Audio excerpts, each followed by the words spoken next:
ಇದರ KF 7.65 mm. KF.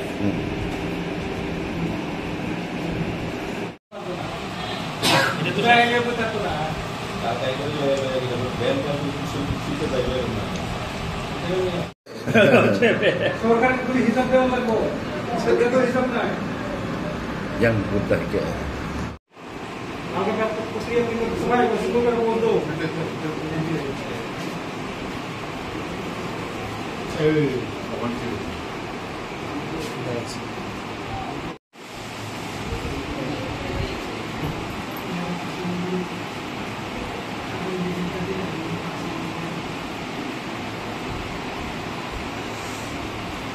গুলিকাণ্ডের ঘটনার গুলিকাণ্ডের মূল কারণ তদন্ত করতে দেখা যাচ্ছে তার মধ্যে একটা ক্যাটেল ট্রান্সপোর্টিং রয়েছে ঘটনাটা হচ্ছে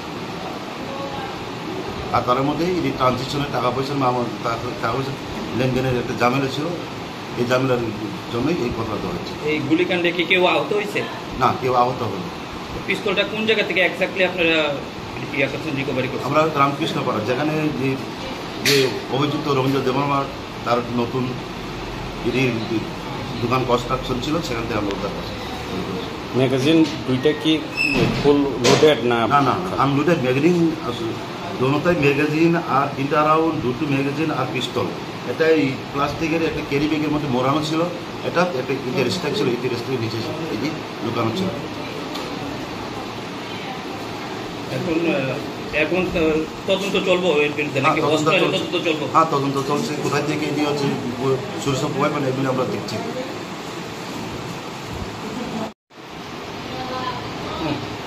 মানে ইমান তাম বলতে যাবে কিসা সাইকেল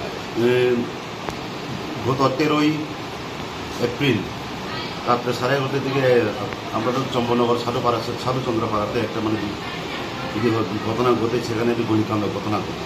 তার পরবর্তীকালে এর পরের দিন 14 তারিখে চিরঞ্জিত দেবনাথ নামে একটা কমপ্লেনেন্ট, যার অভিযোগগুলো একটা কেস রেজিস্টার করা হয় জেরিনা কেসে, যার নম্বর হচ্ছে আপনার 2024/JRN/017, মানে 17 নম্বর কেস 2024-এ, যার এটি সেকশন হচ্ছে 120B, 325, 307, 34 IPC এবং সেকশন 27 অফ আর্মস অ্যাক্ট।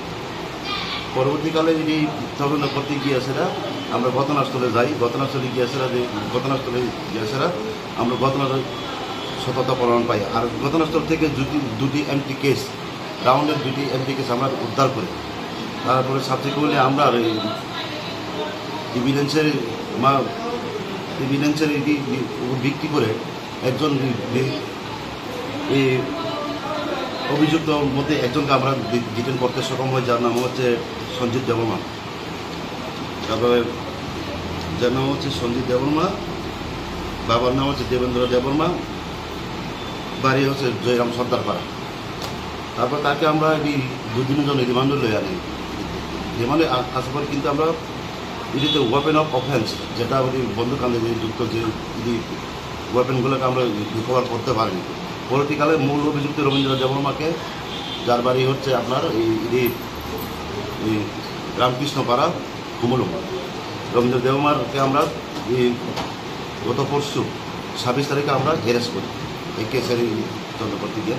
তারপরে তাকে আমরা রিমান্ডে আনা হয় 3 দিনের জন্য। তারপরে গতকাল ইনভেস্টিগেশন করার পর তার কনফেশন বলে আমরা গতকালকে রাত্রেবেলা 4:30টার দিকে 4:40 দিকে আমরা রামকৃষ্ণপাড়া, যেখান থেকে এটি লুকোনো ছিল, সেখান থেকে আমরা একটি মেড ইন USA একটি আমরা পিস্তল, তারপরে 3টি রাউন্ড আর 2টি ম্যাগাজিন আমরা উদ্ধার করি।